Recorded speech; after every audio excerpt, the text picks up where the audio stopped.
toute façon, c'est là. On va vérifier si elle peut nous le voir. Tout le monde est rentré. Ah, il faut la laisser entrouverte de manière à ce qu'on puisse rentrer. La porte d'entrée.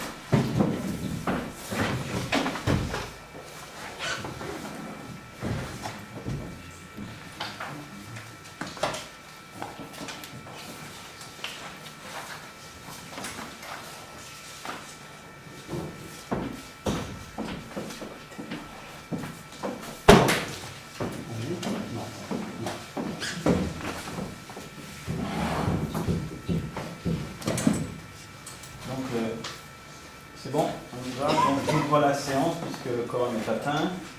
Nous avons donc des pouvoirs ce soir. Nous avons le pouvoir de Valentin Bance qui me donne pouvoir. Nous avons Malingre Patrice qui donne pouvoir à Jean-Pierre Vernet. Et malheureusement, Laurent Arnoux avait donné pouvoir à Boudissa Sophie, mais elle est malade, elle m'a téléphoné tout à l'heure, donc il s'amuse.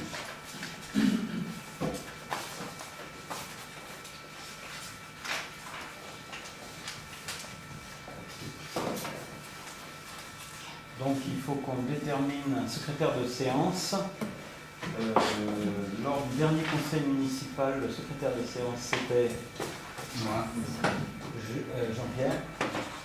Là, j'ai vu l'ordre des choses, ça peut être, comment ça s'appelle, Nelly, c'est toi qui seras secrétaire de séance ce soir. Donc tu prends note et tu verras avec Jennifer qui va prendre le conseil ce soir puisque Madame Micheli n'est pas présente, c'est elle qui est sur le secrétariat. D'accord. Donc qui est contre la proposition de Nelly comme secrétaire de séance? Qui s'abstient? Personne, donc c'est adopté à l'unanimité.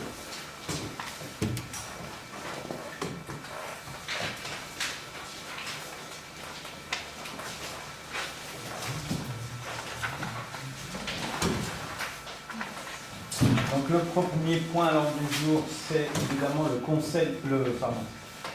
compte rendu du conseil municipal du 26 juin. Je sais qu'il y a eu pas mal de modifications qui ont été apportées. Sylvie.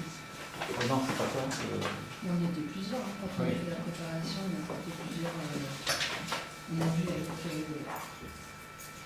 Michel Tony les références. Donc toutes les modifications que vous avez rapportées ont été modifiées. Est-ce que vous avez d'autres demandes sur le procès verbal qui vous a été remis? Non. Donc il est adopté. Alors, qui est contre le procès verbal modifié? Qui s'abstient? Donc c'est adopté à l'unanimité. Merci. Alors le premier point, évidemment, on va le reporter un peu plus loin. On va attendre que le technicien de tracé urbain arrive. Donc ce que je vous propose, c'est qu'on reprendra le point en fonction de son arrivée. Le deuxième point, c'est la dissolution du budget d'assainissement de la commune que va présenter Sylvie.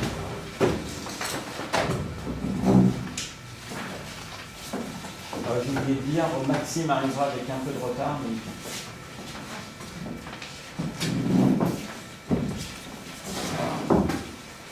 Alors, j'avais l'air de point. La commune de Comprend a adhéré à la communauté de communes de Thème et Île-de-France, EPCI qui dispose de la compétence assainissement. Cette intégration à la CCPMF a pour conséquence le transfert direct de la dite compétence à la communauté de communes. Ce transfert engendre la dissolution du budget annexe assainissement, qui était une prérogative de la commune jusqu'au 31 décembre 2013. Cette dissolution ne s'inscrit pas dans le cadre d'une radiation du budget principal auprès de l'INSEE, dont la conséquence serait une radiation automatique des budgets secondaires, ce qui nécessiterait alors un arrêté préfectoral.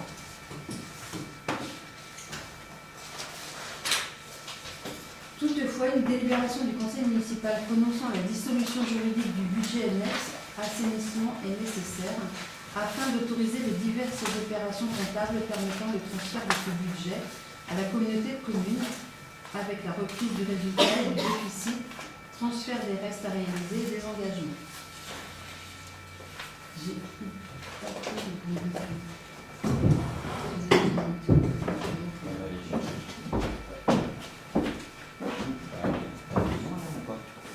C'est exactement par rapport à ce qu'on avait écrit dans le budget.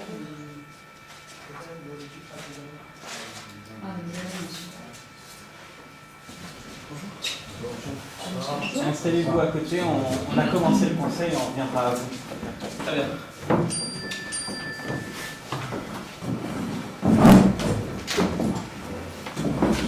Donc pour rappel, la dernière fois nous avions voté effectivement et adopté à l'unanimité le budget assainissement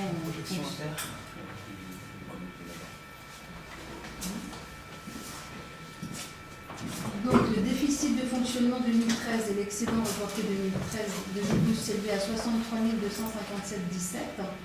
L'excédent d'investissement 2013 avec plus l'excédent reporté 2012, 42 857,36. L'affectation obligatoire à la couverture du besoin de financement de l'investissement s'élève à 42 857,36 et le solde disponible pour le report en section de fonctionnement s'élevait à 20 399,82.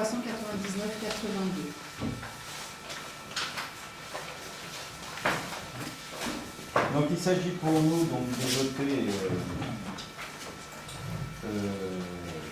concernant ce point excusez-moi, je suis encore sur le point numéro 1.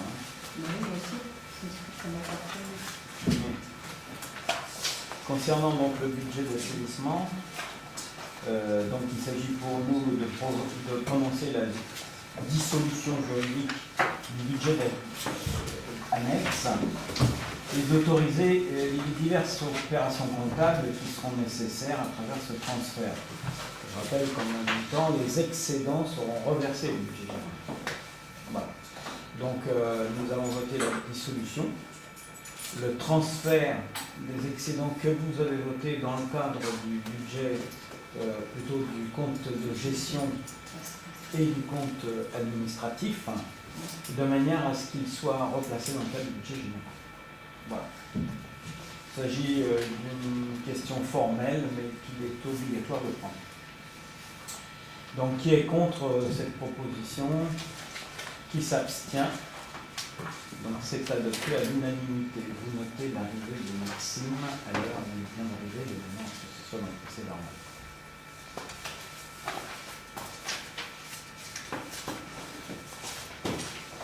Ce que je vous propose, c'est de revenir sur la question numéro 1, puisque maintenant le tracé urbain est arrivé, de manière à ne pas le retenir toute la soirée pour cette délibération qu'il faudra prendre. Donc vous allez pouvoir présenter le PADD.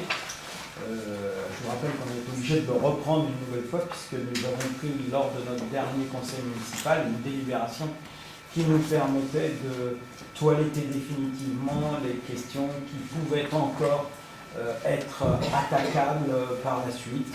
Donc, concernant la délibération première qui avait été prise et qui lançait les travaux du pays.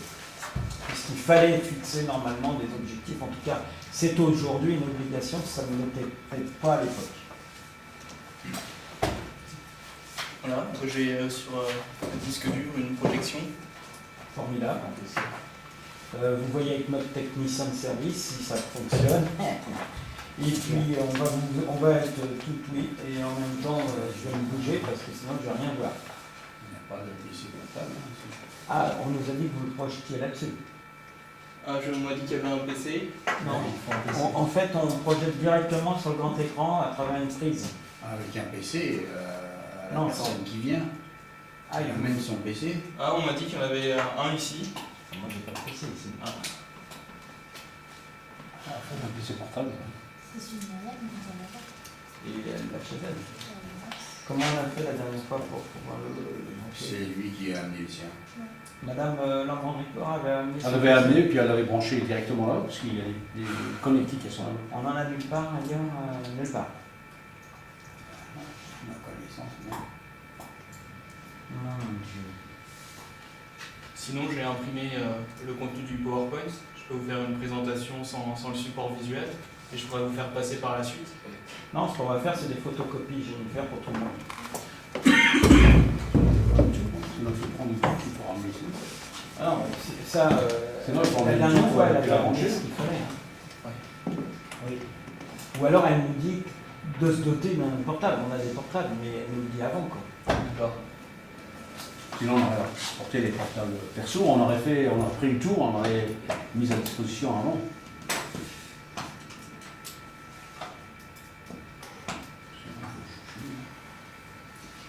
Il faut que je les connecte à un PC là-bas. Je vais brancher pour avoir ici. Il faut pouvoir accéder avec le disque dur qui est là-dessus. Avec ça.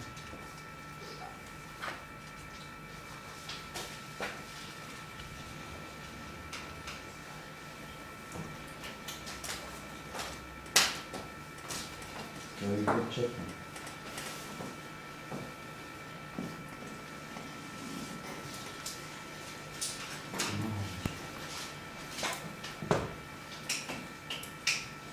Donc on attend les photocopies.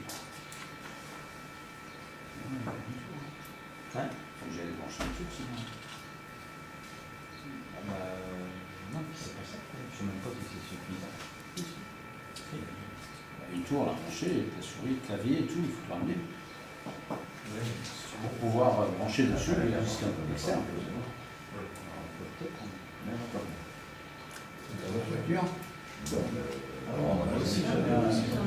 Moi aussi j'en ai un. Laquelle Le problème, c'est que Laquelle tour je prends? en général, les entreprises viennent avec leur portable. Tu veux qu'on aille chercher une tour Sinon, on va regarder sur le tour quelque part. C'est quoi les trucs là?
Mais on en a plein ici de PC. Le problème, c'est qu'ils sont enfermés là.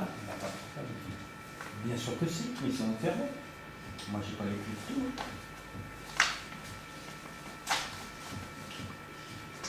Le problème, c'est que. Voilà, je fais beaucoup.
Elle est juste là, derrière le bon coin, ouais.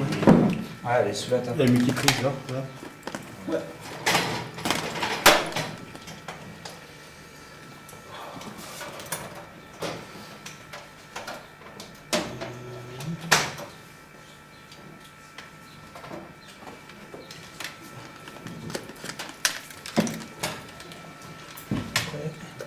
Calme. Pareil.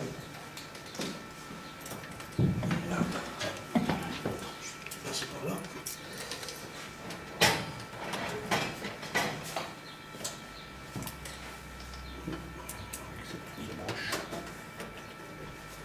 Voilà. Moi, je n'ai pas la peine de visser parce que ça va plus. Bon. C'est ok? Oui.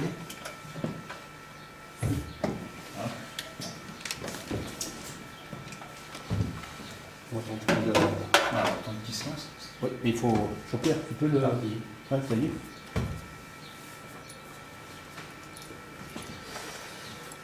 Bah, la souris va essayer de jongler avec ça. Hein, sinon, voilà. Sinon, vous la mettrez à côté. Le clavier va être... On va le serrer comme ça un peu plus, là. Sûrement, vous aurez le clavier devant vous. On va basculer maintenant. Il faudra basculer, oui. Ah, ça, c'est un truc qui est tombé du clavier. Hop, hop, hop, hop.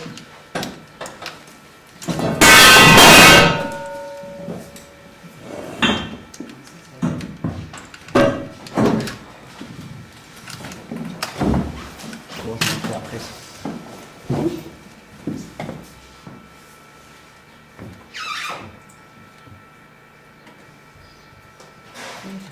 Le patron, c'est ça. Ouais, il y a les secondes et moi aussi. Attends. C'est avec les claviers quand tu fais le... Attends.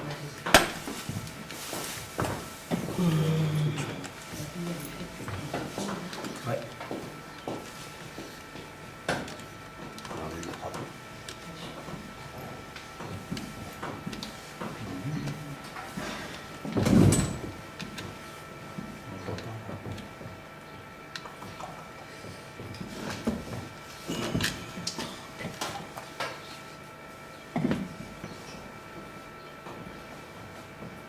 Je suis pas sûr que ça s'adapte. Écoute, normalement, oui, il n'y a pas raison. Hein. Ceux qui ont un PC, Ah, oui, il s'adapte à ça. Ah, ça va. Ah, mais il doit pas être bien connecté, t'as vu? ouais, bah oui, t'as bien. Attends, ajustement forcément. C'est bon? C'est bon, c'est bon. Voilà. Voilà, ça on fait. Ah, C'est Coupé, là, qui nous fait des avis qui me... Voilà. Merci. Attends, elle a dit. Poste. Le mot de passe, tu l'as pas aussi? Si, on l'a. Ah, Si, on l'a, oui. En base, oui. Voilà. Hop, entrée. Voilà. C'est pas beau ça? C'est le poste à qui celui-là? Elle est belle cette petite fille. Le poste à qui? Donc, Ouais, ouais. C'est rien, moi. voilà. Le temps qu'il se lance. Je ne sais pas. Voilà. Bon, je fais son disque dur. C'est parti. Il est en train de le. Hein?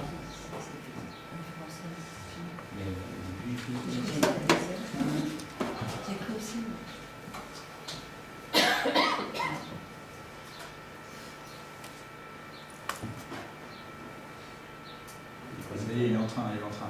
Oh, il travaille là. Qu'est-ce qu'il est en train de faire? Il est en train de détecter. Détecter le.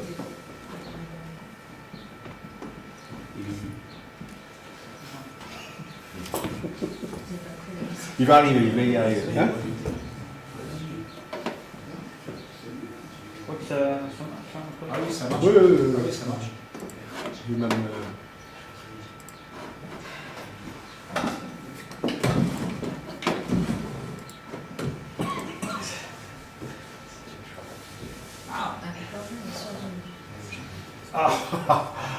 Ah, c'est pas possible ça.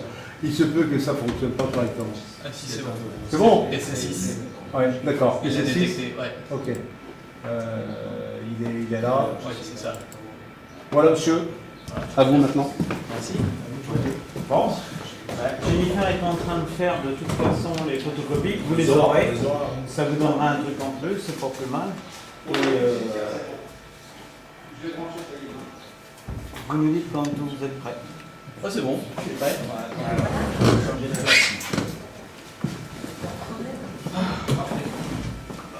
Ben voilà, je suis Mathieu Coffert du bureau d'études de Saint-Germain, en charge de l'élaboration du PLU de Compan. Et donc, on va faire un nouvel arrêt projet conformément aux nouvelles dispositions de la loi Allure qui vient d'être votée. Et donc, il y a des choses à modifier dans le PLU tel qu'il est proposé aujourd'hui pour être conforme à la législation. Voilà. Et puis vient se greffer à cela aussi le SDRIF qui est applicable donc, depuis ce début d'année et qui permet donc à Compan de revoir les choses puisque le SDRIF offre plus de liberté en termes d'urbanisation, on y reviendra. Évidemment, dans un souci de saisir les opportunités de développement économique. Alors du coup, le PLU il va prendre en compte les choses suivantes, donc les nouvelles opportunités, mais aussi l'intégration du PPRT avec son nouveau zonage, l'intégration des ENS et l'intégration du projet de parc paysager qui entraînera la diminution de la trame espace boisé classé et une mise à jour statistique puisque sont disponibles des données plus récentes sur le site de l'INSEE qui montrent des tendances différentes et qu'il va falloir donc, du coup, ajuster dans le rapport de présentation du PLU.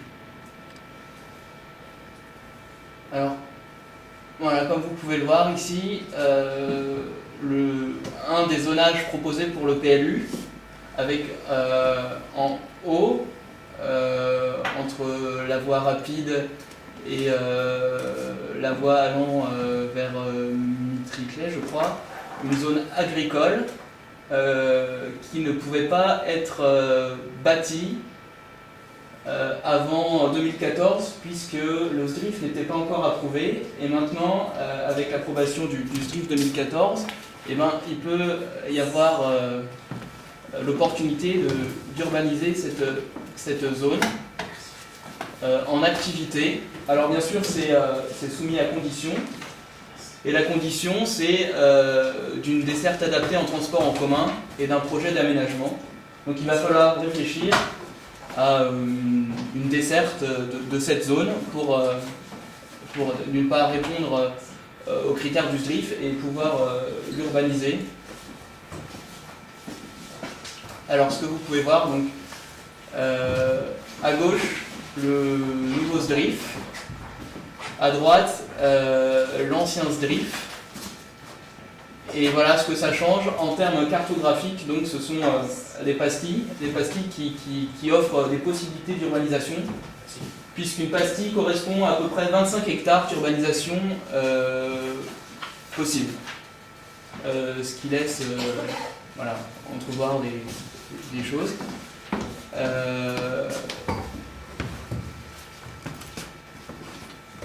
En ce qui concerne les ENS, voilà, le Conseil général a demandé d'abandonner certains secteurs et au contraire d'en mettre ailleurs, comme vous pouvez le voir sur cette carte. Et donc c'est ce que devra intégrer le nouveau PLU pour être conforme aux souhaits du Conseil général. Il y aura également la diminution de la zone boisée pour un projet qui est un projet de parc paysager avec étang. Voilà, donc la trame va diminuer. Et puis avec la loi Allure, le pastillage en zone N est interdit. Alors le pastillage était l'action de ponctuellement dans des espaces naturels ou agricoles de faire des pastilles en urbanisable pour que le bâti s'étende. Alors c'est interdit maintenant par la loi Allure.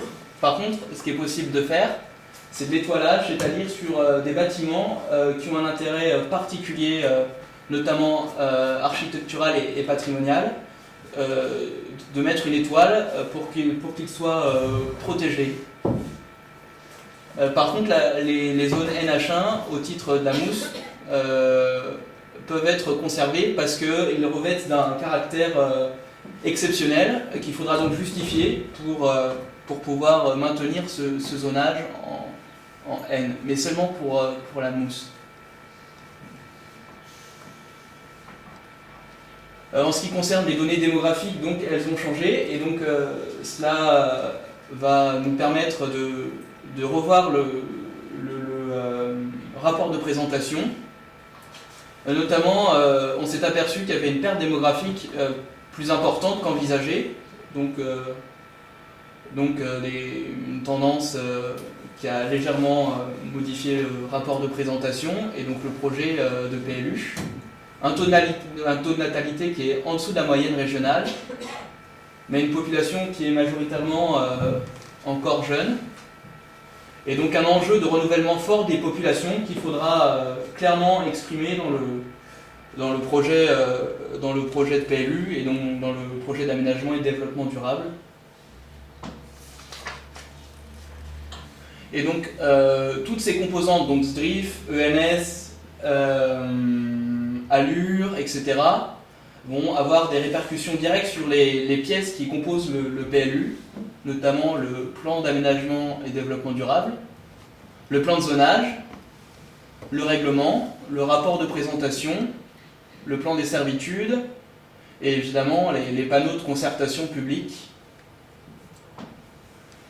Et donc, à partir de là, il va falloir reprendre la procédure administrative. Je vais juste faire un rappel. Donc, c'est des réunions avec les services de l'État, ce qu'on appelle les personnes publiques associées au projet,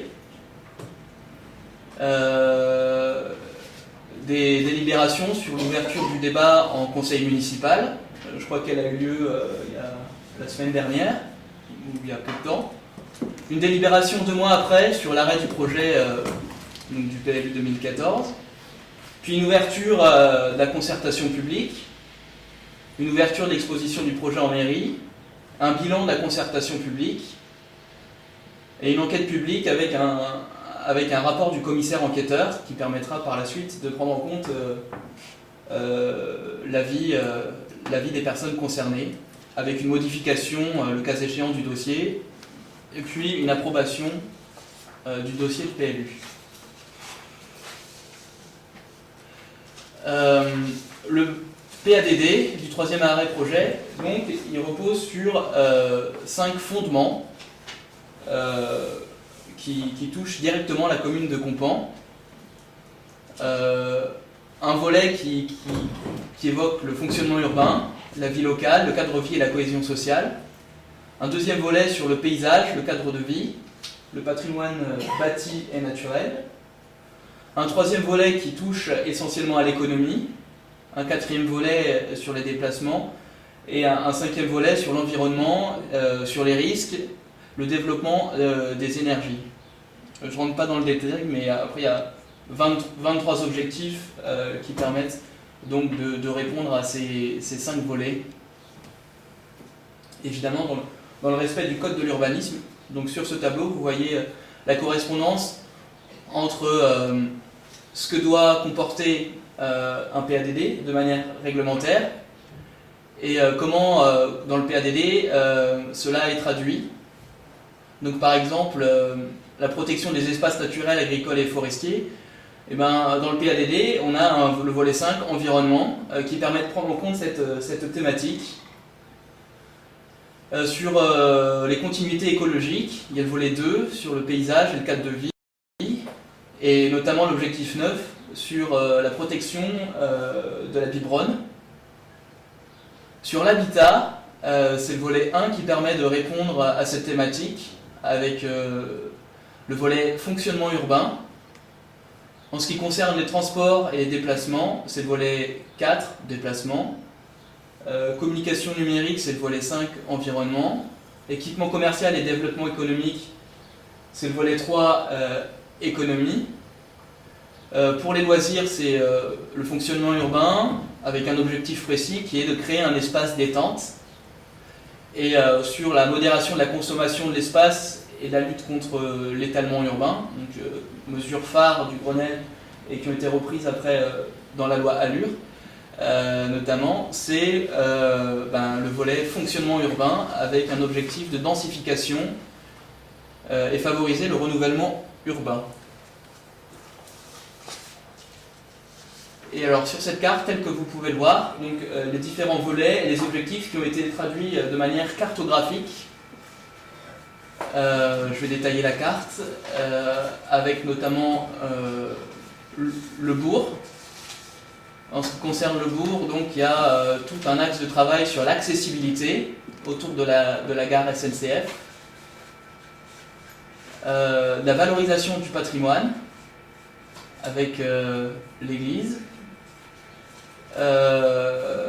le maintien de l'identité du bourg, son caractère villageois. Il y a les extensions projetées au sud. En ce qui concerne la zone industrielle, donc le PADD montre une volonté de s'étendre à l'ouest dans le respect de la réglementation, en prenant en compte différents projets supracommunaux, notamment la liaison Roissy-Meaux. En ce qui concerne le volet agricole et naturel, il est prévu une mise en valeur de ces zones, voilà, tout en créant notamment une maîtrise, une mousse sociale, urbaine et sociale.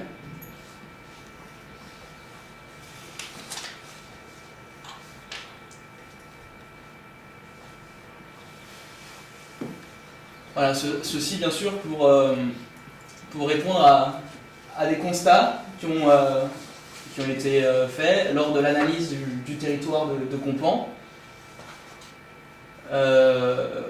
notamment pour inverser les tendances démographiques observées et regagner de la population et redevenir une ville attractive, puisque Compan perd légèrement la population, et que c'est une ville quand même à fort potentiel, puisque proche de la plateforme aéroportuaire, avec une zone d'activité intercommunale, donc un bassin d'emploi.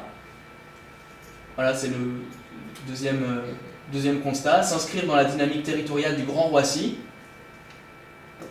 et assurer l'unité du bourg et la cohésion sociale, notamment avec l'amélioration des équipements, les liaisons entre les différents quartiers, les pôles de la vie locale, le développement des modes doux, etc.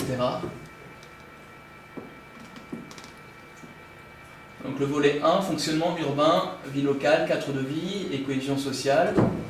Donc fixe des objectifs qui sont d'atteindre une croissance modérée, diversifier et favoriser le renouvellement urbain, assurer la mixité sociale, notamment en ouvrant des zones à l'urbanisation future pour atteindre à peu près 4% par an de croissance et permettre aux jeunes ménages de s'installer. Alors on a repéré deux poches possibles qui seraient d'ouvrir à l'urbanisation pour un total cumulé de 9 hectares. Donc à court terme, 1,7 hectares, et à long terme, une réserve de 7,3 hectares.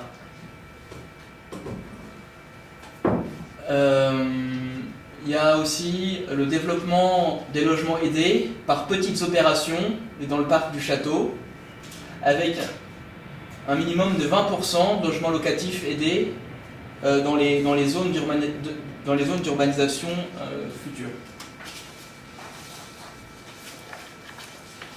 toujours dans le volet 1, il y a un objectif de sédentarisation des gens du voyage, tout en protégeant les sites. C'est la mousse en zone naturelle. Donc un règlement qui protégerait les hameaux et les sites habités, mais à vocation de sédentarisation donc des gens du voyage. Un objectif de répondre aux besoins des habitants par le renforcement des équipements publics, avec différents projets en cours ou à venir, la halte garderie, le cabinet médical, les terrains de tennis qui étaient récemment construits, l'épicerie multiservice, etc. Et la création d'un espace détente entre les quartiers anciens et nouveaux.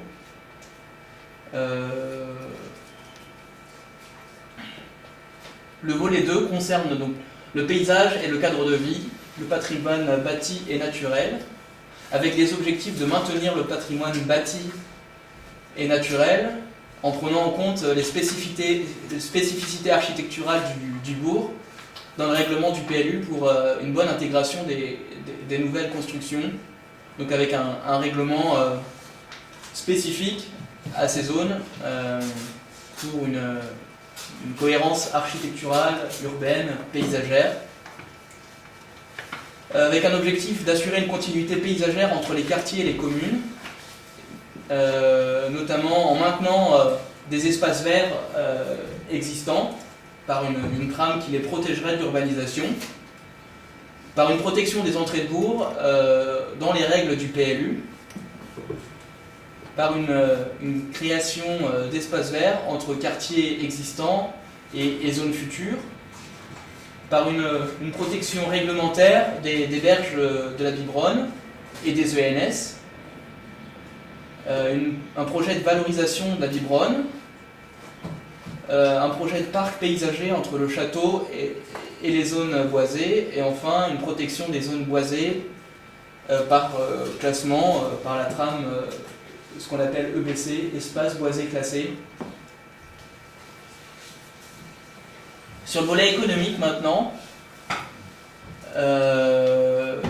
maintien de l'économie agricole, croissance de la population et accueil de nouveaux logements, notamment par 2 zones ouvertes à l'urbanisation à moyen et long terme, maintien de la mixité des fonctions dans le tissu bâti existant, développement des zones d'activité industrielle avec le projet ADP et l'extension économique de la zone d'activité de Compan, donc en lien avec l'ouverture possible permise par le SDRIF 2014. Pérenniser et diversifier l'activité agricole, notamment par le maintien de la vocation agricole des sites exploités avec un zonage adéquat, des secteurs agricoles accueillant des activités complémentaires et un changement possible de destination des bâtiments ciblés. Pour ce qui concerne le volet déplacement maintenant, le PADD se fixe comme objectif de tirer profit de la nouvelle liaison Meaux-Roissy, de créer des entrées de ville adaptées au bourg, avec une voie notamment vers le château, de sécuriser en zone 30 les secteurs sensibles, notamment dans la traversée d'agglomération, le développement des liaisons douces, l'amélioration de l'accessibilité de la gare, avec notamment un projet avec la SNCF de déplacement du quai. En ce qui concerne l'environnement, un projet de protection des ressources en eau et de la qualité de l'eau, notamment par un schéma d'assainissement qui est en cours d'élaboration, un règlement qui incitera dans son article 4 l'infiltration des eaux pluviales et de moins minéraliser les aménagements. Il me semble que c'est dans l'article 11 avec des prescriptions spéciales. Assurer le principe de précaution vis-à-vis des risques, notamment en respectant toutes les contraintes et servitudes supracommunales, notamment le PPRT, le PEB, les servitudes de pipeline et de gazoduc. Le PADD prévoit donc aussi de favoriser et de développer les énergies renouvelables, notamment par la maîtrise de l'éclairage public. Enfin, l'amélioration des télécommunications. Voilà, merci de votre attention. Est-ce que vous avez des questions par rapport à ce qui vient d'être projeté ?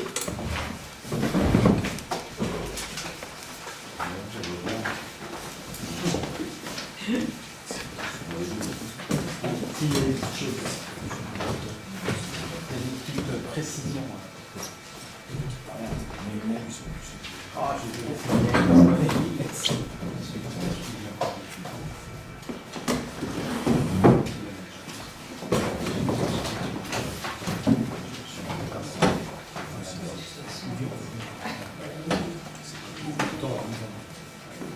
oui, alors aujourd'hui, il s'agissait pour nous de préciser les objectifs.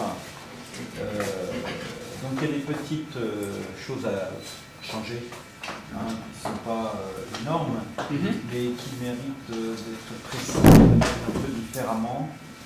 Je vais revenir dessus.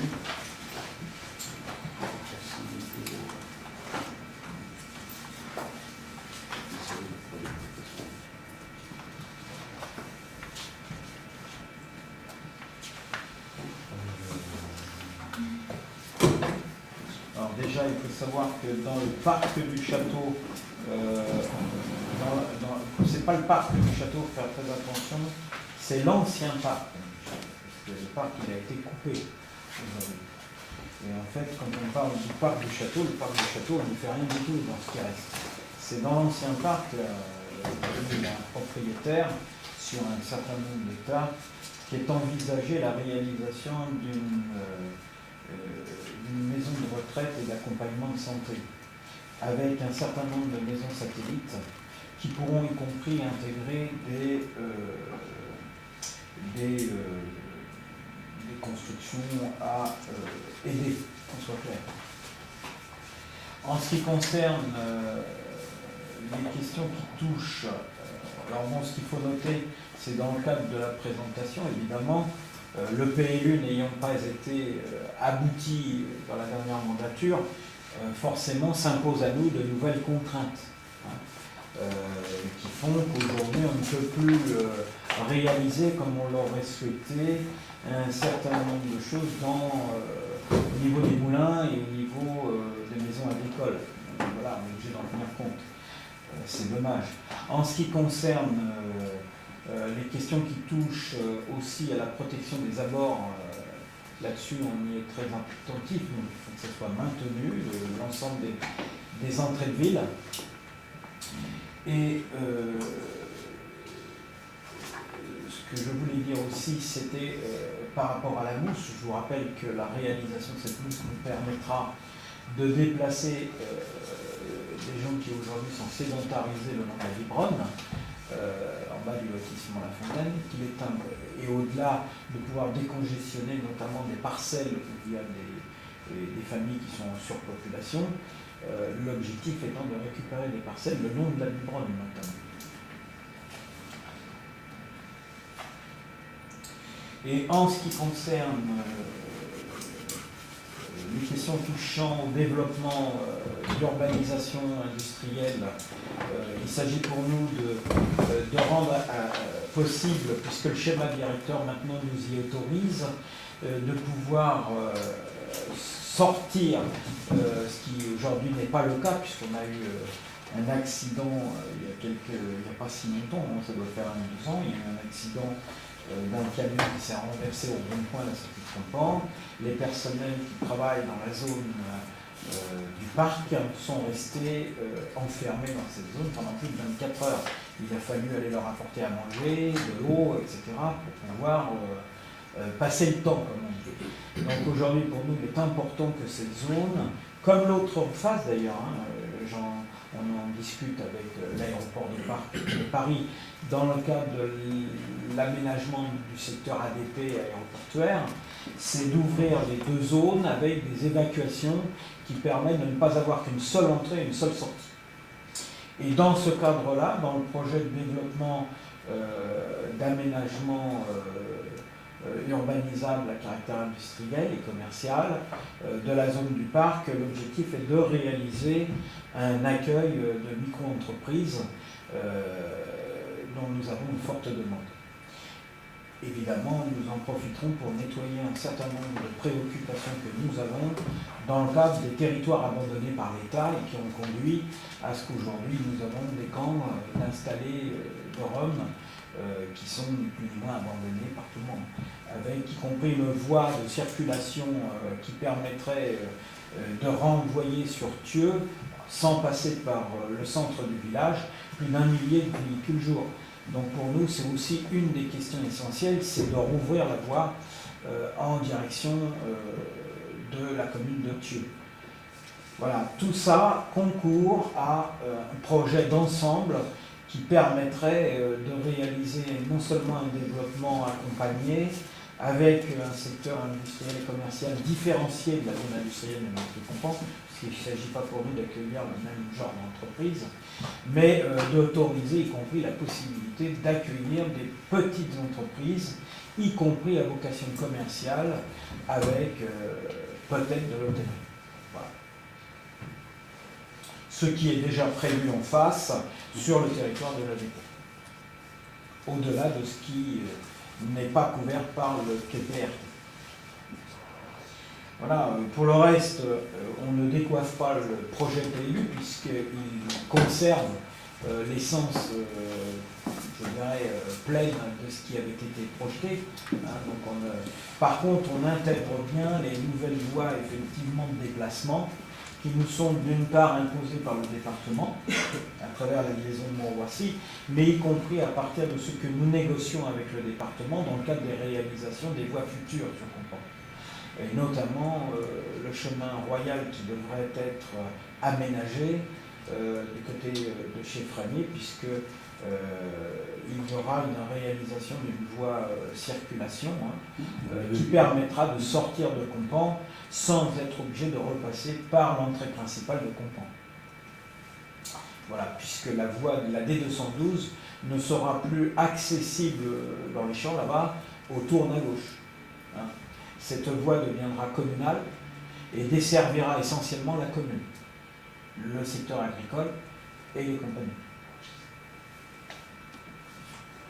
Donc on est dans une trajectoire, je dirais, qui va chambouler un peu les déplacements sur la commune pour les prochaines années. C'est ce qui est aujourd'hui en train de se dessiner.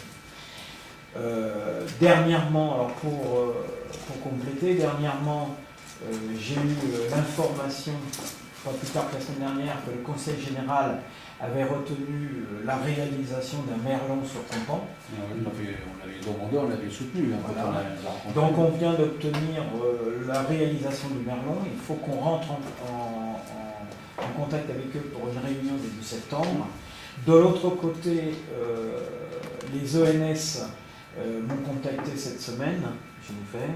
Il faut qu'on prévoie une rencontre avec eux, qu'on recontacte les ENS pour une rencontre qui aura lieu début septembre, de manière à organiser les échanges de parcelles d'ENS pour qu'il y ait une véritable continuité territoriale des ENS, ce qui n'est pas le cas aujourd'hui.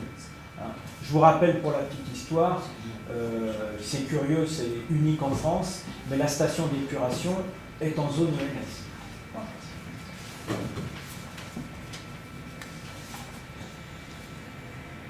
Est-ce que vous avez des questions particulières dans le cadre de ces projets pour lesquels nous avons pas mal discuté, il me semble déjà, avant les élections, après les élections et maintenant? Le projet de déplacement du quai de la gare. Oui, alors j'explique, tu as raison. Ça fait un peu partie de la discussion qu'il y avait tout à l'heure. C'est-à-dire, en fait, on ne déplace pas. On ne va pas déplacer le quai. Il sera aménagé. Ça nous coûte très cher. Par contre, l'objectif que l'on a, c'est de rallonger le quai. de le rallonger au bout en direction de Vitry pour permettre de pouvoir mieux organiser la desserte en amont du quai, et notamment par la réalisation de deux rampes douces de chaque côté. Restera ensuite à réaliser les conditions de l'autre côté, on en discutera avec l'agriculteur, mais de pouvoir permettre l'accès à ce quai aux personnes à mobilité réduite, et je ne pense pas qu'aux personnes invalides. Je pense par exemple aux femmes avec des enfants, des poussettes, des landaux, aux vélos des enfants, etc. etc. Aujourd'hui, c'est impossible de prendre le train à Comporte.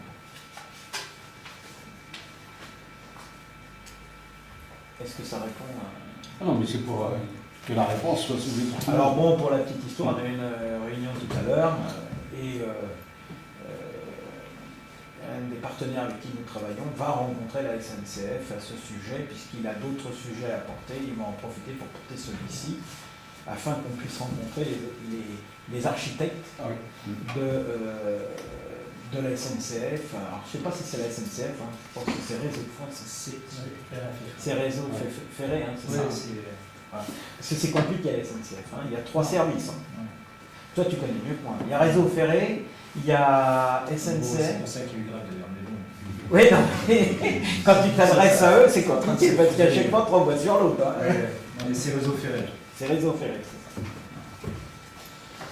Est-ce que vous avez des questions particulières dans le cadre de ces... Alors on est quand même sur du gros. Hein. On viendra sur du plus précis dans le cadre de l'ensemble de nos échanges. Évidemment, tout est évolutif. Hein.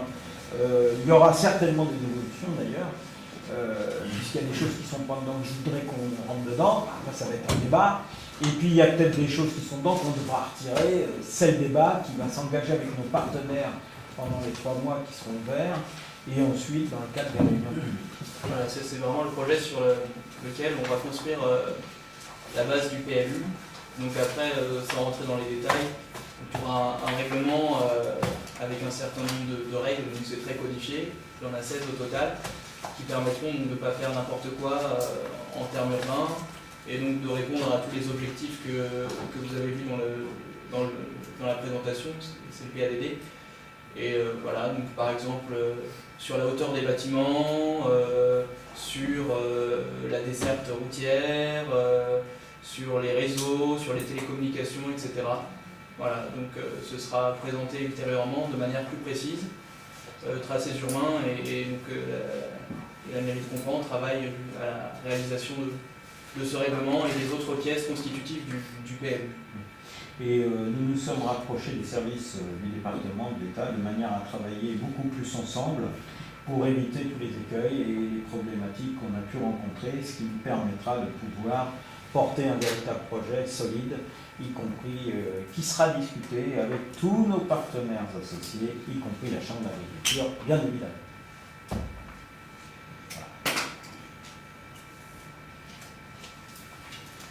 Est-ce qu'on peut le libérer? Il y a du monde sur la route? Non? Ah ben vous êtes venu en RER? Oui. Mais comment vous repartez? Ben en train. À ce temps-là? Il y a des trains qui viennent. C'est mal là. Ah bon? Ah ouais? Il y a des trains qui retournent à Paris. Oui, mais À ce temps-là, vous avez les oreilles? Non, on verra bien. il n'y a pas de train. À ce temps-là, il n'y en a pas. Ouais. À mon avis, vous allez être obligé de nous attendre qu'on vous dépose. Parce que si vous partez à ce temps-là, je suis pas sûr que vous ayez un. Là, il n'y en a pas. Là, il n'y a pas. Là, il travaille à la SNCF. Je crois qu'il y en a À quelle heure? 21h. Ah bah alors, si vous avez un 21h20, il faut que vous fassiez vite. Ouais. Par contre, vous me ferez parvenir Cette présentation, bien sûr. vous me l'envoyez par mail de façon à ce qu'on puisse en Bien sûr. en travailler. D'accord? Par contre, normalement, Qu'est-ce qu'il vous faut? normalement, il faut que je clique droit et que je retire en toute sécurité. Ah mais il a tout fermé, lui. Vous auriez dû cliquer avant. Ouais, il faut le fermer avec sécurité parce que sinon. Ah, vous l'avez retiré. Bon bah c'est bon. Si vous avez perdu quelque chose, c'est dedans, on retrouvera. Et si vous n'avez pas de train, ben revenez en. Si vous n'avez pas de train, vous revenez, on vous ramène. Très bien. D'accord? Au revoir. Au À revoir. bientôt. Donc, je vous propose donc de soumettre, alors, dans le point numéro 1, la délibération à prendre est simple. Hein. Il vous est proposé de relancer donc la procédure administrative et réglementaire d'élaboration du PLU et d'ouvrir le débat sur le nouveau PLU. Hein.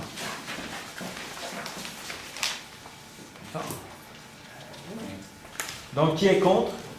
Qui s'abstient? Donc, c'est adopté à l'unanimité. Nous sommes repartis pour quelques mois. Bon, il ne va pas se passer grand-chose pendant juillet. En ce qui concerne la délibération numéro 3, puisque nous passons au point numéro 3 maintenant, c'est la modification de la taxe d'aménagement. Concernant la taxe d'aménagement, c'est celui qui reprend la parole. Beaucoup de chance en ce moment. Alors, comme nous l'avions expliqué lors de notre réunion de préparation de conseil, donc pour petit rappel, la taxe d'aménagement s'applique lors d'un dépôt d'un permis de construire ou d'une déclaration de travaux. Maintenant, je vais vous lire le texte. À compter du 31 décembre 2014, les communes ne pourront plus percevoir les diverses taxes d'urbanisme, à l'exception de la taxe d'aménagement, sous la condition que les communes prennent une délibération votant le taux de la taxe pour l'exercice 2015. Les différentes taxes qui disparaissent sont les suivantes. Taxe départementale des ENS, taxe départementale pour le financement des conseils d'architecture, d'urbanisme et de l'environnement, redevance d'archéologie préventive, la participation pour voirie et réseau, la participation pour raccordement à l'égout, etc. Sachant que la taxe d'aménagement remplaçait déjà initialement la TLE, taxe locale d'équipement perçue par les communes ou les EPCI, la TDENS, taxe départementale des espaces naturels sensibles, la TDCAUE, taxe spéciale d'équipement, la taxe départementale pour le financement des conseils d'architecture, d'urbanisme et d'environnement, le PAE, programme d'aménagement d'ensemble. Pour rappel, le taux de la taxe d'aménagement peut être librement fixé entre 1% et 5% selon les dispositions de l'article L. 331-14 du Code de l'urbanisme, à la différence que ce taux pourra être modulé en fonction des secteurs de la commune, alors que le taux de la TLE était uniforme sur l'ensemble du territoire communal. En effet, la délibération du Conseil municipal du 25 novembre 2011 fixant la taxe d'aménagement sauf zone d'activité à 1%. Ainsi, selon le taux voté pour l'exercice 2014 à 1%, le montant estimé de la taxe d'aménagement recouvrable par la commune au titre de l'exercice 2014 s'élève à 756,25 € à ce jour. Ce montant comprend le montant recouvrable au titre des permis de construire et des décisions de travaux accordés par Monsieur le maire et par la direction départementale territoriale sur la commune. Le montant potentiel provenant de la taxe d'aménagement qui pourrait être recouvré par la commune s'élève à 1 956,09 € pour l'exercice 2014. Si l'on tient compte des demandes de permis de construire et de travaux en cours d'instruction à la direction départementale territoriale, soit 1 199,84 €. Par ailleurs, le service finance a procédé à une estimation du montant recouvrable au titre de la taxe d'aménagement en 2014 et en 2013 à partir de différentes hypothèses de taux.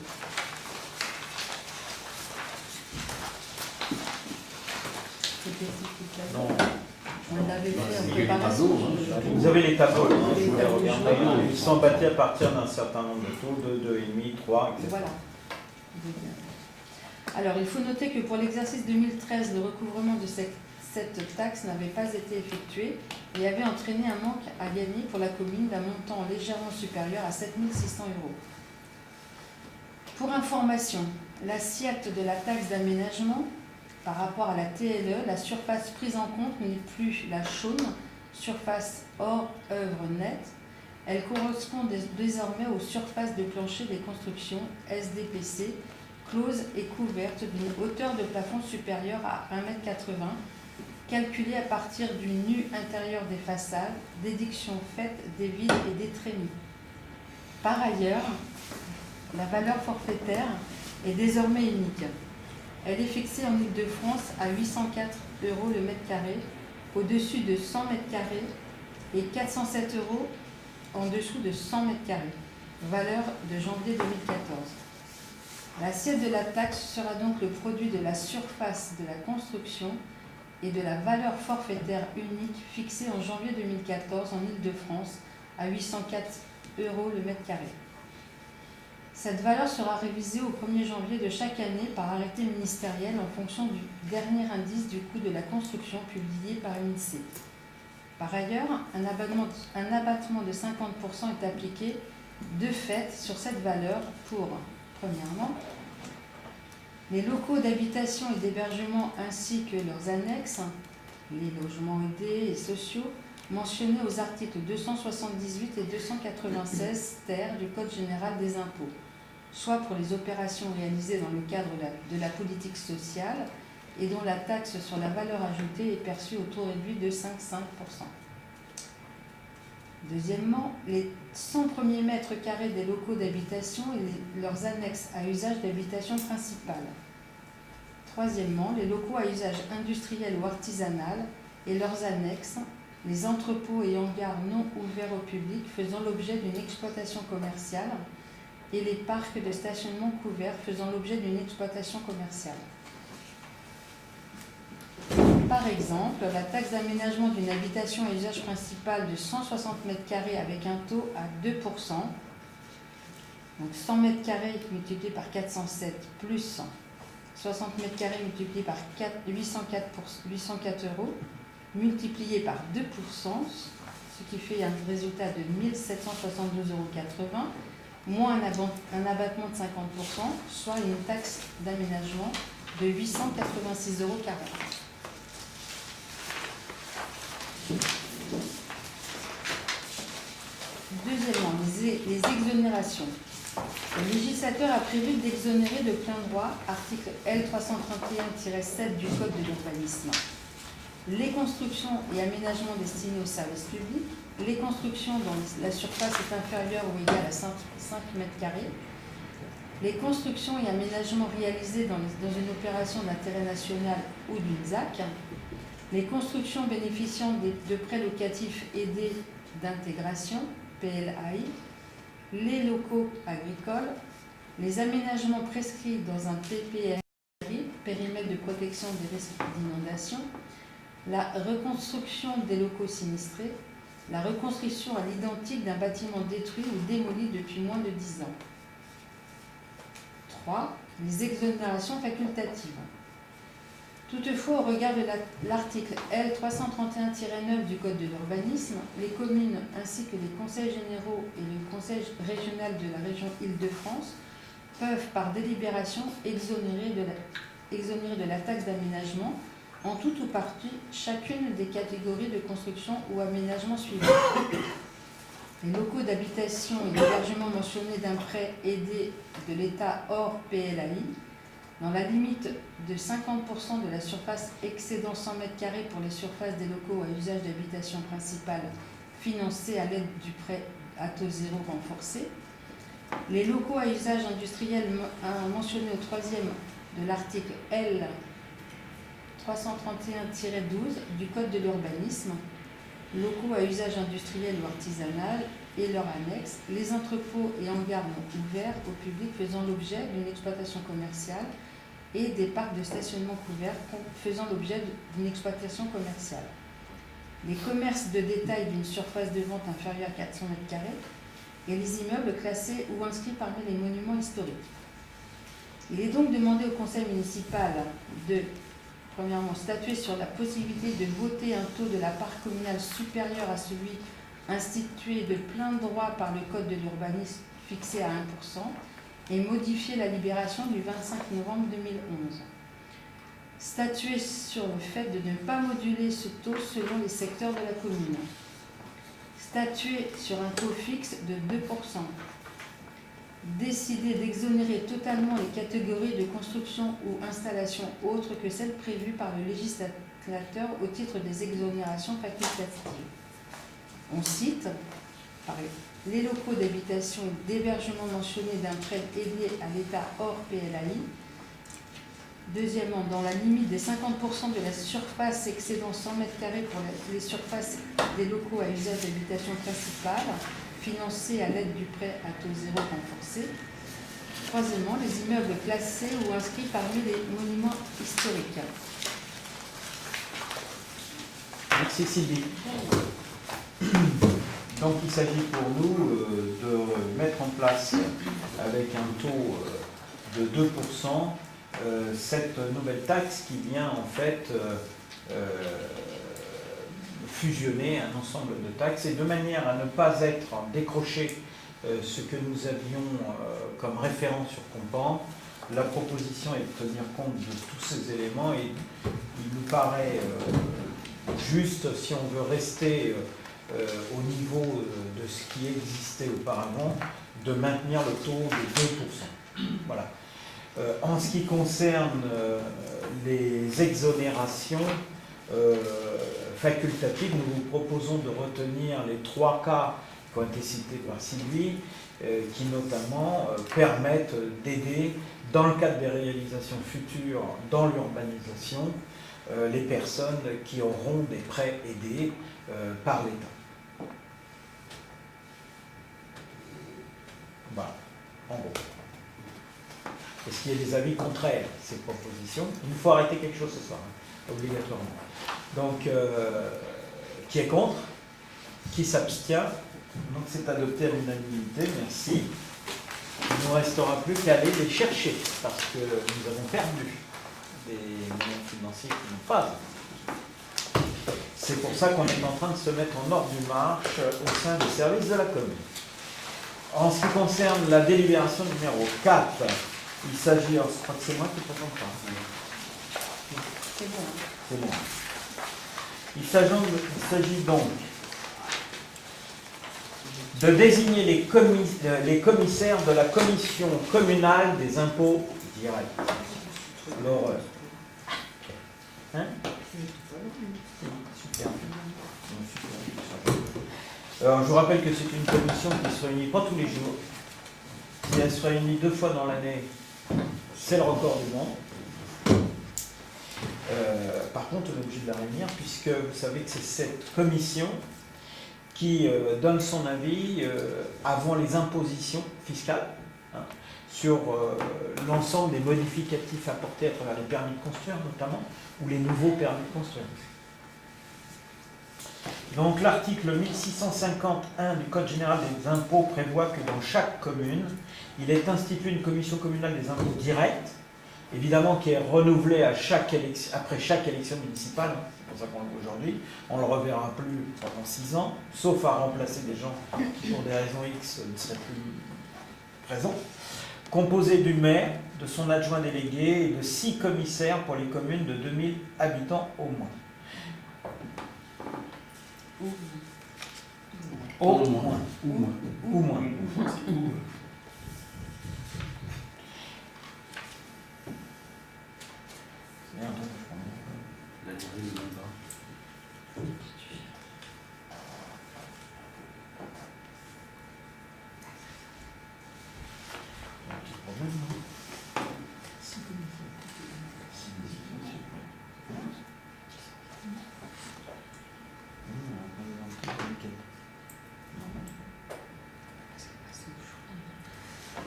Parce que, il est ainsi sur une commission départementale, 6 commissaires pour la commune de 2000 habitants au moins.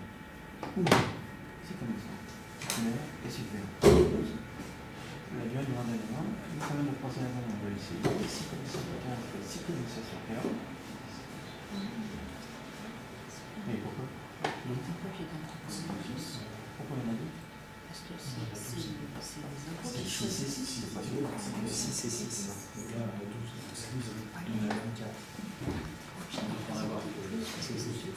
Alors, ah oui, c'est en nombre double dressé par le Conseil. C'est pour ça. Donc je reprends. L'article donc 1651 du Code général des impôts prévoit que dans chaque commune, Il est institué une commission communale des impôts directs composée du maire ou de son adjoint délégué et de 6 commissaires pour les communes de 2000 habitants ou moins. La durée du mandat des membres de la commission est la même que celle du mandat du conseil municipal, vous voyez, 6 ans. 6 commissaires titulaires ainsi que 6 commissaires suppléants seront désignés par le directeur départemental des finances publiques sur une liste de contribuables en nombre double dressée par le conseil municipal. Ces 12 commissaires titulaires et suppléants représentent une catégorie de contribuables remplissant les critères suivants. Sont bénéficiaires de la taxe foncière, de la taxe d'habitation, de la contribution économique territoriale, ou sont extérieurs à la commune, mais sont redevables des taxes de la commune, notamment des propriétaires fonciers. Lors du conseil du 26 juin, il était proposé de reporter ce point afin d'informer les contribuables, tous les contribuables désignés, ce qui a été fait. Donc, il vous est donc proposé de retenir la liste ainsi faite de 12 titulaires. Donc, M. Claude Profit, M. Serge Colling, M. Olivier Goubet, Mme Isabelle Richer, M. Patrice Malingre, M. Fabrice Cuiper, qui habite Thieu, qui est un agriculteur, mais qui a du foncier ici, M. Areski Aitamer, M. Moustapha Moutawadia, Mme Sophie Boudissa, M. Thierry Giraud, Mme Marie Villéger, M. Lionel Colline. En suppléant, M. Jean-Claude Tétard, M. Richard Laude, M. Laurent Cacaire, Mme Sylvie Adam, Mme Evelyne Végel, Mme Joëlle Darras, M. Éric Saumon, M. Christian Rimbaud, Mme Nelly Denonin, M. Anthony Spégagne, M. Christian Magne et M. Alain Fragny. Le président est donc, c'est moi. Voilà. Est-ce qu'il y a des avis contraires?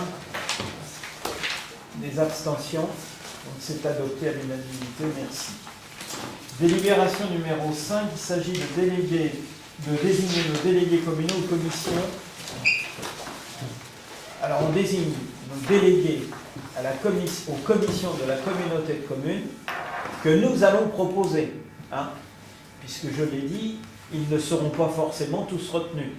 Puisque les commissions de la communauté de communes, aux dernières nouvelles, il y en avait 12 par commission. Donc voilà. Donc, et il y a 37 communes. C'est ce que je veux dire. Donc en tout cas, nous avons proposé de proposer dans chaque commission quelqu'un. Il n'y en a qu'une, on ne propose personne, parce que il n'y avait personne à proposer. Alors, la communauté de communes de Plaine et Mont-de-France a adopté son règlement intérieur. L'article 27 de ce dit règlement prévoit 14 commissions nécessaires à l'étude des dossiers et à la préparation des décisions du conseil communautaire. L'article 28 invite la commune à désigner un délégué ou représentant de la commune issu du conseil municipal. Il est par conséquent demandé au conseil de désigner un représentant par commission indiquée ci-dessous, soit pour l'aménagement du territoire, Moustapha Moutawadia, pour la commission des transports, Areski Aitamer, pour la commission petite enfance, Evelyne Végel, pour la commission emploi, Sylvie Adam, pour la commission des finances, Joël Marion, pour la communication vie locale, Sophie Boudissa, pour la commission assainissement, Patrice Malingre, pour la commission piscine et bâtiments communautaires, Jean-Pierre Bernet, pour la commission développement durable, Sophie Boudissa, pour la commission des relations institutionnelles avec le conseil général, Patrice Malingre, pour la commission de l'eau, Arnaud Leroux. Nous n'avons proposé personne pour les relations institutionnelles avec l'INRA.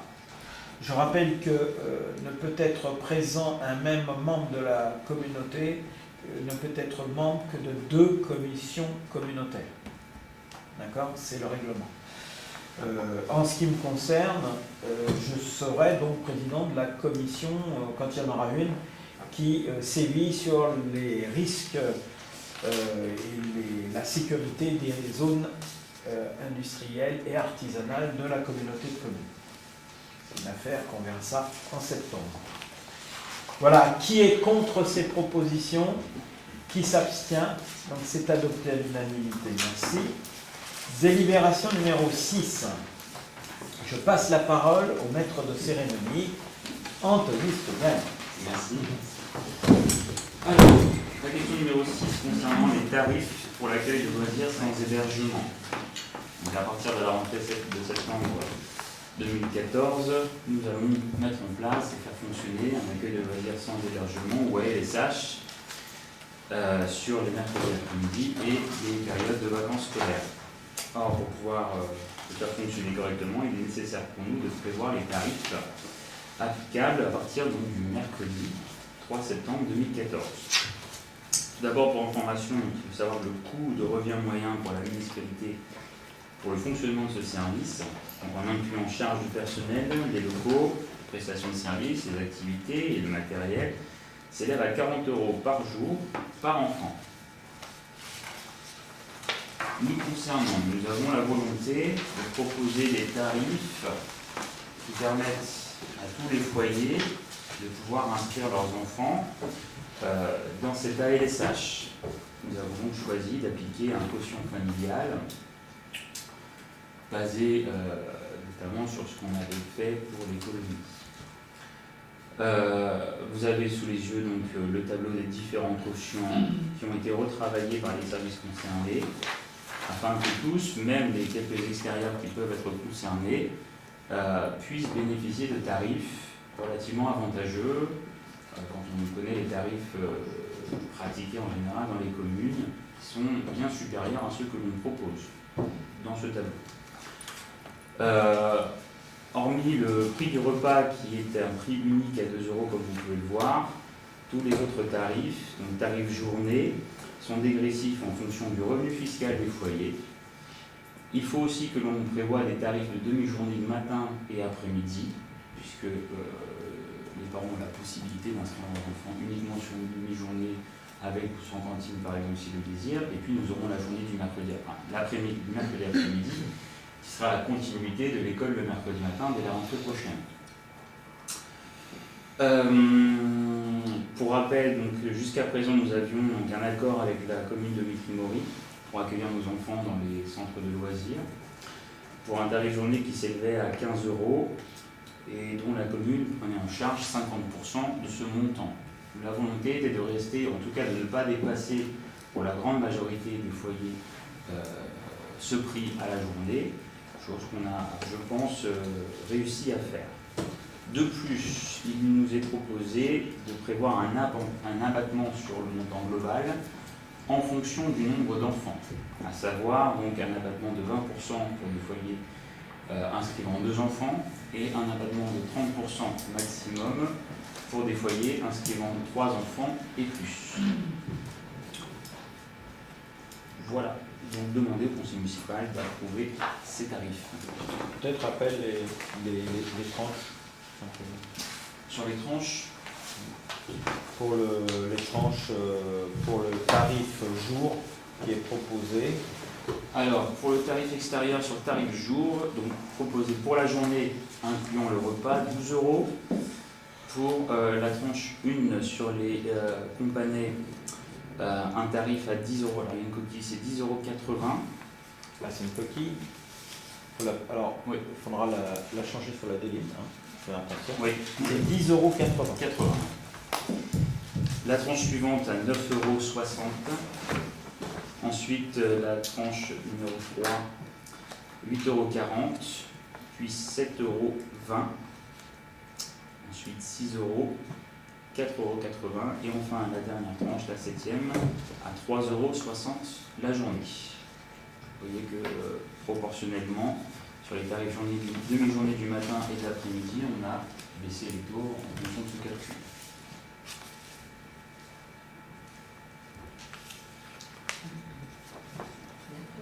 Il n'y a plus de tranche 8. Non.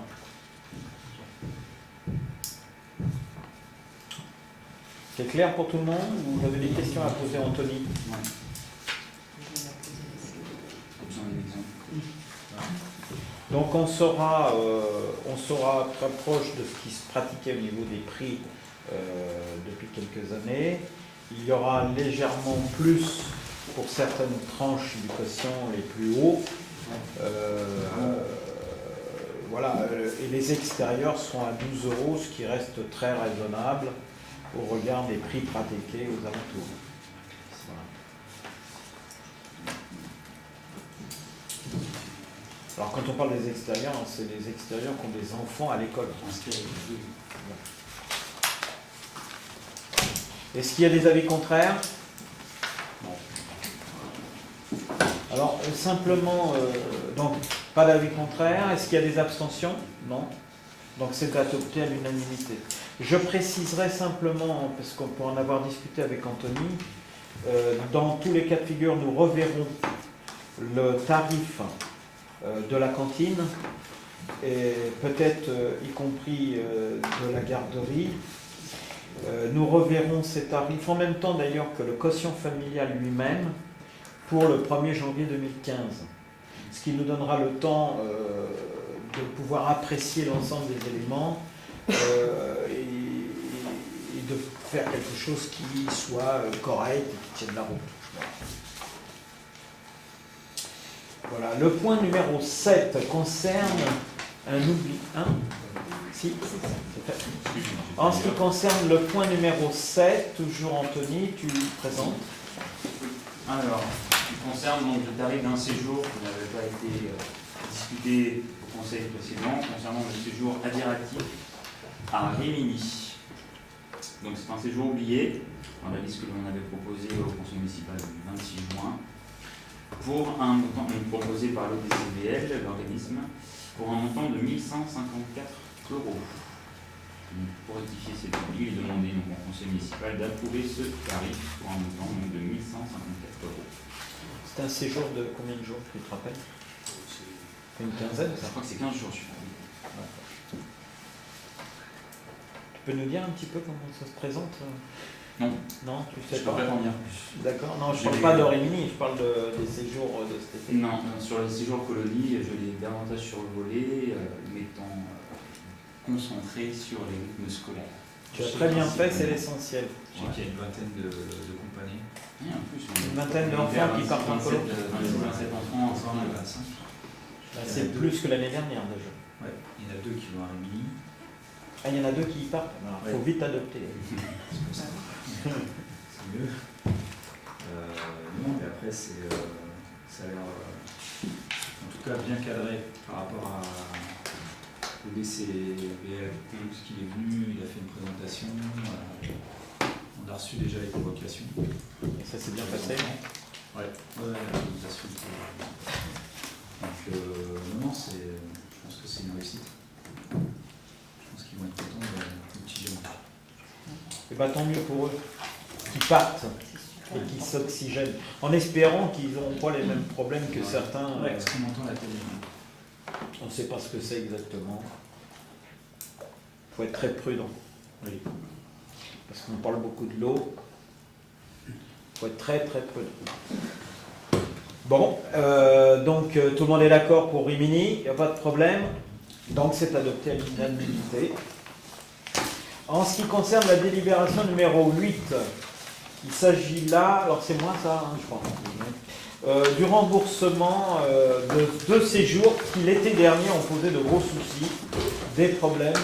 Parce que vous savez, hein, la preuve, on le voit à la télé, quand vous êtes partenaire sur des voyages, vous pouvez toujours avoir un problème dans un centre.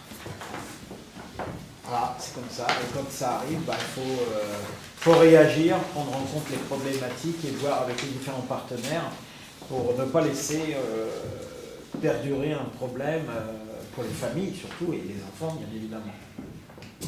Donc là, il s'agit en tout cas d'un voyage qui avait été organisé sous l'égide de la Fosselle, pourtant une association qui avait pignon sur rue, et dont le séjour n'a posé que des problèmes à l'arrivée pour deux jeunes de 2 familles différentes qui étaient sur place là-bas. Quand on a appris les problèmes rencontrés, qui n'étaient pas des problèmes dramatiques, je vous rassure, on n'était pas dans le même cadre, mais le séjour en lui-même était plus que décevant, puisque ne correspondant pas du tout au séjour annoncé, y compris les enfants, se sont fait royalement, voilà. Et en plus de ça, ils ont été cantonnés à des missions d'hygiène sur le sang qui ne relevaient pas de leur mission. Voilà, donc en fait, nous avons rencontré évidemment les parents quand ils nous ont remonté l'ensemble des problématiques. Et nous avions convenu avec l'ancienne municipalité, l'équipe municipale, de rembourser pour partie 50% du voyage qu'ils avaient dû s'acquitter. Ce qui avait tout avait été fait et au moment de percevoir ce remboursement, on n'a eu que des problèmes avec la trésorerie qui n'acceptait pas de rembourser les familles. Et nous ne pouvions pas les rembourser directement. Donc ça a été des problèmes qu'il a fallu régler avec la trésorerie. Vous savez, vous êtes dans une collectivité publique, vous n'êtes pas dans une entreprise privée, et on ne règle pas les choses aussi facilement qu'on pourrait le penser. Donc il a fallu reprendre ces dossiers et se rapprocher de la trésorerie pour essayer de conclure l'affaire, pour permettre enfin à ces familles de pouvoir être justement indemnisées de la situation. Évidemment, nous avons voulu nous retourner, nous, avec d'autres collectivités d'ailleurs, contre la Fosselle. Le problème, c'est que la Fosselle a déposé le bilan en ce qui concerne ses séjours vacances d'été. Elle n'a plus, donc son activité a cessé et elle ne mène plus aujourd'hui que l'activité en direction des mercredis et des classes vertes, etc. N'a plus aujourd'hui d'activité en direction des centres de vacances. Ce qui fait que c'est très compliqué. Donc, je vous lis la délibération telle que nous l'avons proposée à la trésorerie, qui nous a donné un accord maintenant de principe. Il suffit de prendre la décision au conseil. Donc, la colonie d'été organisée par la Fosselle du 18 au 31 juillet 2013, 2 familles se sont plaintes des conditions d'accueil offertes à leurs enfants lors de ce séjour. Ces familles ont alors demandé le remboursement des frais à l'organisateur. La Fosselle, donc, comme je vous l'ai dit, a cessé son activité au cours du dernier trimestre 2013 et les 2 familles qui avaient réclamé ce remboursement, évidemment, n'ont pu en bénéficier.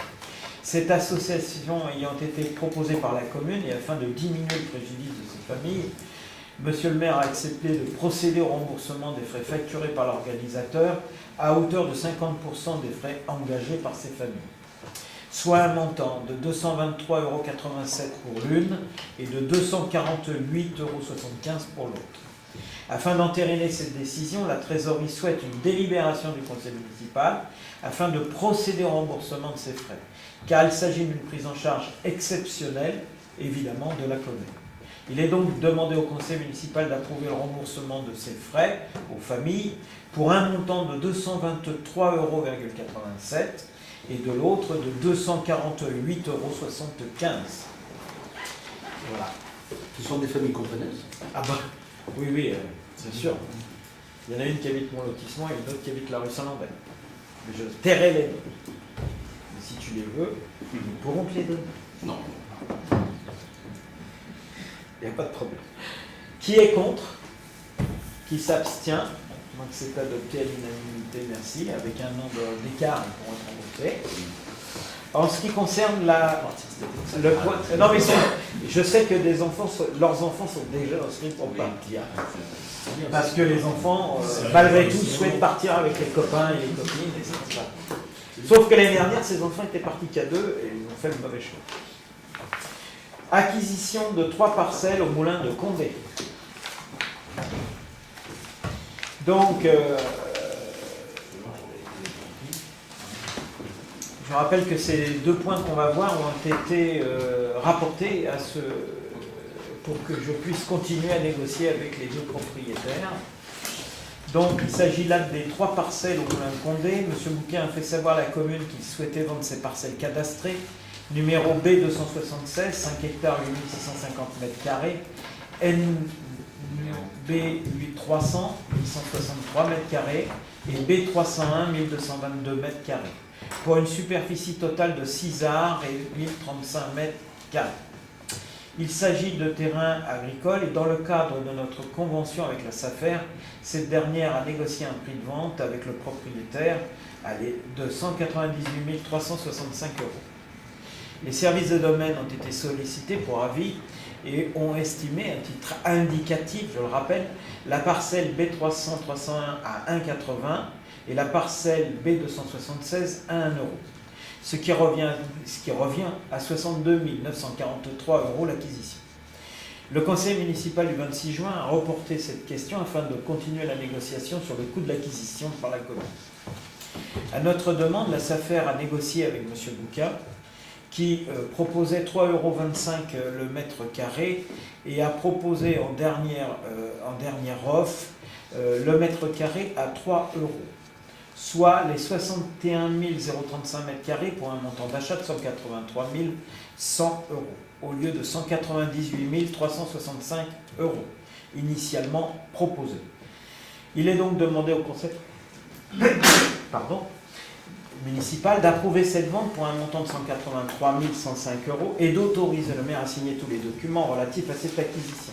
Je rappelle que ces acquisitions sont pour nous importantes puisqu'elles sont situées proches du moulin, je ne sais jamais si c'est loin De Condé. de Condé, qu'elles sont en même temps un accès, qu'elles donnent accès derrière le moulin et que ces parcelles sont, y compris des parcelles qui nous permettront peut-être par la suite de pouvoir discuter sur d'autres parcelles avec d'autres propriétaires fonciers dans le cadre d'échanges possibles.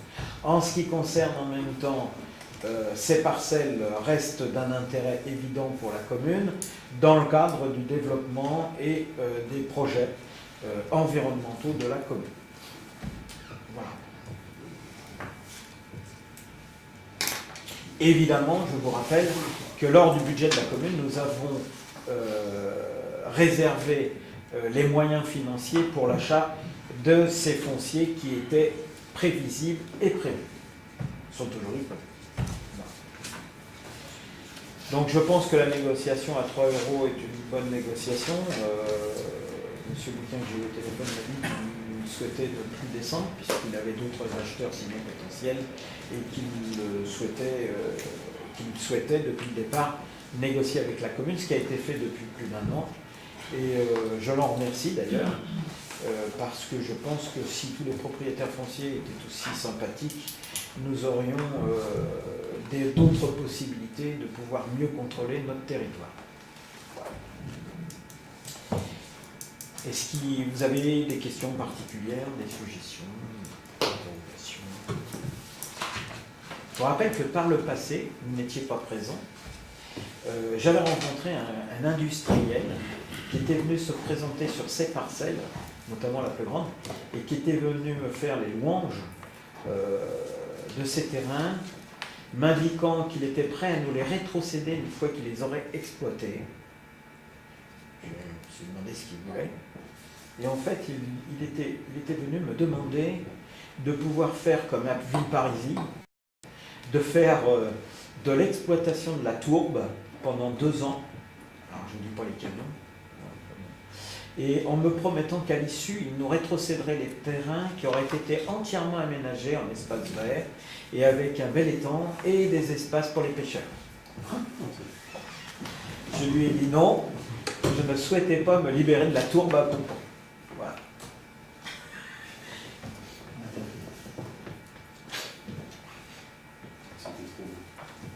Mais comme quoi les choses peuvent aller très vite, hein, je vous le dis tout de suite. Ça aurait peut-être rapporté à la commune, mais ça aurait été une catastrophe écologique, je vous le dis tout de suite. Qui est contre cette proposition? Qui s'abstient? Donc c'est accordé à l'unanimité. Je vous remercie. De toute façon, ces engagements ne seront pas réalisés avant septembre-octobre, parce que maintenant qu'on entre en juillet-août, ça sera très compliqué d'avoir des rendez-vous avec le notaire. En ce qui concerne la délibération numéro 10, c'est encore une parcelle de terrain qui a de l'importance, alors une autre importance, hein, évidemment, qui n'a rien à voir que ce qu'on vient de voir précédemment. Il s'agit d'une parcelle constructible rue de Ferrières dans le cadre du poste actuel. Évidemment, elle va changer d'affectation puisqu'elle reviendra dans le cadre du PE. Mais si nous l'acquérons dans le cadre du poste actuel. Je vous rappelle qu'elle est constructible puisque l'ensemble de ce territoire est aujourd'hui encore en zone artisanale avec la possibilité de construire sur chaque parcelle un appartement à partir du moment où est construit l'immeuble permettant d'abriter le commerce ou l'activité commerciale sur la parcelle. Là encore, il y a une petite histoire pour cette parcelle. Il faut savoir qu'il y a quelques années, sur la même parcelle, il nous avait été proposé, et nous nous y sommes opposés, la possibilité par le propriétaire de réaliser l'installation d'un garage avec une activité évidemment de réparation de voitures et la construction d'un appartement intégré à l'immeuble. Voilà. Nous nous y sommes fortement opposés, sachant que nous souhaitions réserver pour l'avenir ces parcelles dans le cadre du développement du village et certainement pas pour installer de nouvelles entreprises. Avec toute la gêne et la nuisance que ça aurait causé dans ce secteur. Parce qu'un garage, c'est pas silencieux. Voilà. Donc, il s'agit... Alors, j'ai rencontré... non, j'ai pas rencontré. J'ai eu au téléphone un échange téléphonique avec M. Benzac à propos donc, de ce terrain qui est accolé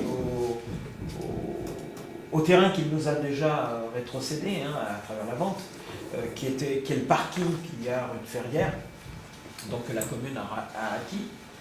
Ce terrain est accolé au parking et donc viendra étendre l'ensemble des surfaces aujourd'hui de propriété de la commune si nous l'achetons. Il nous appartiendra de réfléchir de bonne manière à l'ensemble des réalisations futures que nous souhaiterions dans ce secteur de vie. Suite à notre entretien, je vous lis son courrier, suite à notre entretien téléphonique et aux renseignements fournis par les domaines, vous souhaitez renégocier le prix d'achat du terrain. L'agence immobilière, après consultation des prix pratiqués dans le secteur, a fixé le montant du terrain à 130 000 €. Un acheteur étant intéressé, j'ai souhaité vous en donner la priorité en raison de lien avec le parking sur votre demande. Je l'ai retiré de l'agence. À ma demande, il l'avait retiré de l'agence. Je vous propose le terrain à 120 000 € non négociable. Si cette vente ne peut pas se faire, je vous demande de ne pas user de votre droit de préemption ayant déjà obtenu un acheteur à 130 000 €. Dans l'attente de votre décision, je vous prie de bien vouloir agréer, monsieur le maire, l'expression de mes sentiments respectueux. Voilà. Donc, aujourd'hui, je vous rappelle qu'en courrier du 26 mai, M. Loelzac a fait savoir à la commune qu'il souhaitait vendre sa parcelle à 946, lobé d'une superficie de 275 m² pour un montant de 130 000 € rue de Ferrières. Le service des domaines a été saisi pour avis et propose un montant d'acquisition à 75 000. Le conseil municipal du 26 juin a reporté cette question en vue de renégocier avec le propriétaire à nouveau le prix de vente qui aujourd'hui est proposé à 120 000 €. Il est donc demandé au conseil d'approuver cette vente et d'autoriser le maire à signer tous les documents relatifs à cette acquisition. C'est-à-dire qu'il sera 750, on sera à un peu plus que le prix du domaine, mais nous restons quand même dans un cadre d'un prix qui reste raisonnable puisqu'on n'est pas quand même du simple au double. Voilà. Et pour nous, c'est important puisque ces prix font valeur, y compris de référence, que ce soit le terrain non constructible, agricole, que ce soit le terrain constructible, nu, et viabilisé, parce que je vous rappelle que le terrain est viabilisé évidemment. Donc, qui est contre, qui s'abstient, donc c'est adopté à l'unanimité. Merci. Là encore, je vous rappelle, les moyens financiers sont réservés au budget sur l'acquisition de ces parcelles.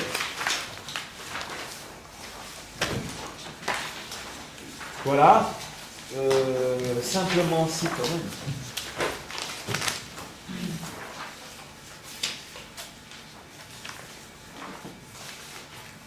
On regarde pour voir si je m'en mets pas avec des crayons. On va pas faire comme Myriam, alors on va y aller à la fin. Question diverses. C'est quoi? Ah, c'est à moi de dire. Donc, dans les questions diverses, simplement, il n'y a pas de questions diverses, il y a simplement des précisions. Je vous rappelle que demain soir, il y a donc la fête au village, puisque nous aurons à 21h15 le défilé qui partira de la mairie pour défiler dans les rues de Compans, pour le défilé au Lampion avec le groupe brésilien. Il fera très beau, je vous l'assure. Et nous aurons le feu d'artifice qui sera tiré à partir de 23h dans l'ancien parc du château, chez la famille Bilaise, avec qui nous avons fait une convention pour pouvoir tirer ce feu. Et ce feu aura bien lieu. Voilà, donc je vous demande, dans la mesure de vos possibilités, d'être présents pour participer à l'ensemble de ces festivités. En ce qui concerne le prochain conseil municipal, il aura lieu fin septembre, peut-être sous réserve le vendredi 19 septembre. Je dis sous réserve, hein, il reste à finaliser un certain nombre de choses, puisque nous aurons en délibération notamment le choix de l'architecte concernant les travaux d'extension du self de l'école, et un certain nombre de questions qui ne manqueront pas de tomber d'ici là, les unes derrière les autres, puisqu'à Compans, c'est exceptionnel. Nous pourrions faire un conseil municipal tous les 15 jours, nous aurions 10 points. En ce qui concerne le 1er septembre, le premier dimanche de septembre, vous allez partir en vacances. Je vous rappelle qu'il y a la brocante comme chaque année. Et que le même jour que la brocante à Compans, il y aura les festivités à Dommartin de l'anniversaire pour le centenaire pour le centenaire de la fin de la Première Guerre mondiale. Et il y aura un défilé sur Dommartin important, y compris qui met en valeur les taxis de la Marne.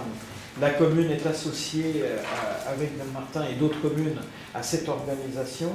Et bien évidemment, nous essaierons de nous partager entre la brocante et ces initiatives qui sont importantes et qui revêtent un caractère de mémoire. Je ne ferai pas de leçon de choses. Voilà, je pense avoir tout dit. Vous avez des élus qui ont donné leur date de présence. Je rappelle qu'un certain nombre d'entre vous vont de façon échelonnée partir en vacances. Il est demandé à ceux qui sont présents d'assurer l'intérim dans le cadre des périodes. En ce qui concerne les adjoints, c'est fait. Pour les conseillers municipaux, l'ensemble des éléments ont été dressés. Il faudra voir avec Jennifer pour que chacun ait bien les mêmes tableaux sur les présences, de manière à ce que vous ne manquiez pas de passer en mairie si vous êtes présent pendant la période où vous êtes présent. Voilà. Si on a un drame à Compans, évidemment, le maire est joignable et reviendra d'urgence à Compans. Je vous rappelle une dernière chose, le 6 août, je crois que c'est ça, le 6 août, le 5 août, le jury passe à Compans concernant la visite de l'ensemble du village pour les éléments, pour donner son avis sur le florissement, l'organisation du village. Évidemment, les élus présents, je vous demanderai d'être présents le 5 août. Hein, prenez bien note, ça sera rappelé de toute façon, de façon à ce qu'il y ait un point de rassemblement. Le jury étant ensuite cheminé dans l'ensemble du village, il y aura une présentation qui sera faite. Je ne sais pas encore si je reviendrai, puisque je suis en vacances. Dans tous les cas de figure, nous travaillons sur le projet de rapport qui sera présenté au jury pour cette date.